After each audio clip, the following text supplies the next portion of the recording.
Welcome, James. Merci beaucoup. We're so happy to welcome you here to speak about your new album. It's called The Stars Beneath My Feet.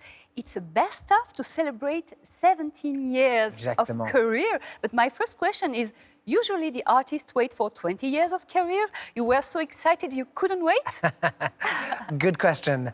Well, you know, we had a pandemic, and it was my first time to stop touring, go home and reflect, and it seemed like a really good time to get my favorite recordings of my favorite songs and put them out. Okay, just to remember everybody, in 2002 you were a soldier, and like all the men of your family, and you quit to achieve your dreams to be an artist. In 2 years, you became an international, worldwide artist with your first album, and above all with your first, the song Youre Beautiful. Do you remember the time you realized something was happening and that your life would never be the same again? Yeah, very much. I mean, things were starting to happen here in France and in Italy, but then in the UK, my song went to #1, my album Back to Bedlam went to #1, and I realized that the world was going to change. Yeah. The way the world looked at me was going to change, but it's been amazing. I've had the most fun I could imagine. I've been on 6 world tours. I'm just about to start a 7th world tour, and I've got myself a greatest hits. And all these things were unexpected, but they've been amazing. Ah, great. You know, for the pleasure, we're going to hear just a little note, some notes from Youre Beautiful.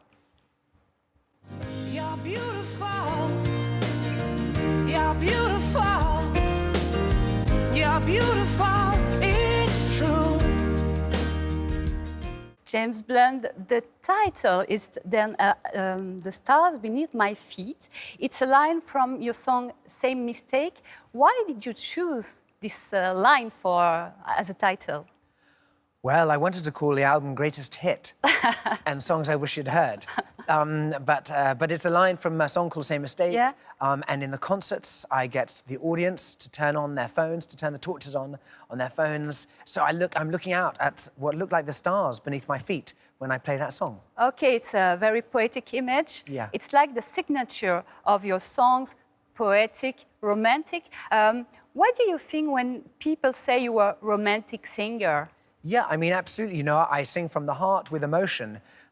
You know, my song Youre Beautiful is about a stranger passing by with her boyfriend.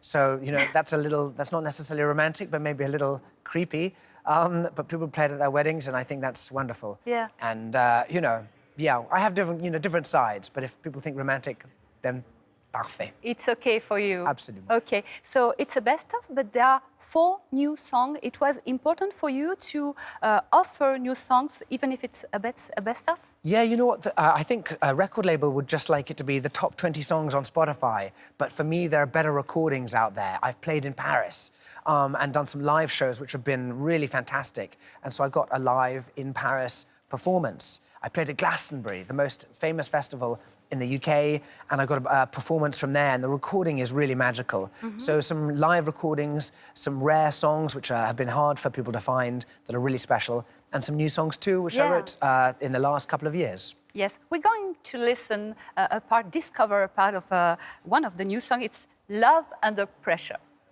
I feel your pain from my mistakes is how it breaks this love under pressure.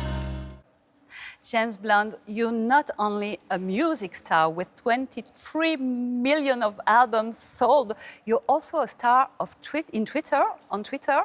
You have more than 2 million followers, and it's very funny to follow you because there is a lot of humor, acid and cynic also, but I saw something you wrote that is amazing for me. You said that if this album goes to #1, you'll never write, record or sing another song for your entire life. Is it a joke, James? No, it's absolutely true. If mine goes to #1, then I will never write or record another song. Why? And that way no one can ever complain. They had the opportunity to stop me ever making music. They've had the opportunity, so there's the offer. So it's the person who wants you to stop who has got to buy it. But yeah. Yes, you're Machiavellic, you know. Okay, so you had COVID in August. Yeah. I heard that you had a treatment with your voice. It was difficult. How are you? Yeah, fine. I mean, it was a really terrible experience. Yeah, yes. And strangely, I couldn't speak. I would only cough. But there's a flaw in the virus. Although I couldn't speak, I could still sing. You know, if I had well, the doctors gave me many things to take. It was quite a frightening experience. And I'm glad it's over. So to speak with the people, you had to sing to the people. Exactly. It's a flaw. We need to redesign the virus. Okay. Everybody sings in the world. Yeah. So the good news, you said it, you're going to be on a world tour in 2022. You're going to come, of course, to France. I'm coming to France, yes, in March, and I can't wait. Yes, March, you will be in Nice, Besançon, also Brussels in Belgium, April, Strasbourg. You will come back during the summer. Yeah. So everybody will be happy, your fans. Yeah, very much. I mean, actually, France literally was the first place I came to when my music started taking off. The French welcomed me, and I think, you know, French music to the singer-songwriter, really, and the depth of emotion in music is in your blood in France. And so I've always loved coming here and can't wait to come back. That's great. We are connected with James Blunt, all the French people. It's good news. So I remind the title is The Stars Beneath My Feet. It's 30 songs, the best of your songs, and also 4 new songs. Right. And well, we wish you a lot of success, 70 more years and more again. Très gentil. And we hope to see you in 5 years here. We speak French, you told me. Exactement. À bientôt. Merci. Thank you, James Blunt. Thank you so much. Merci.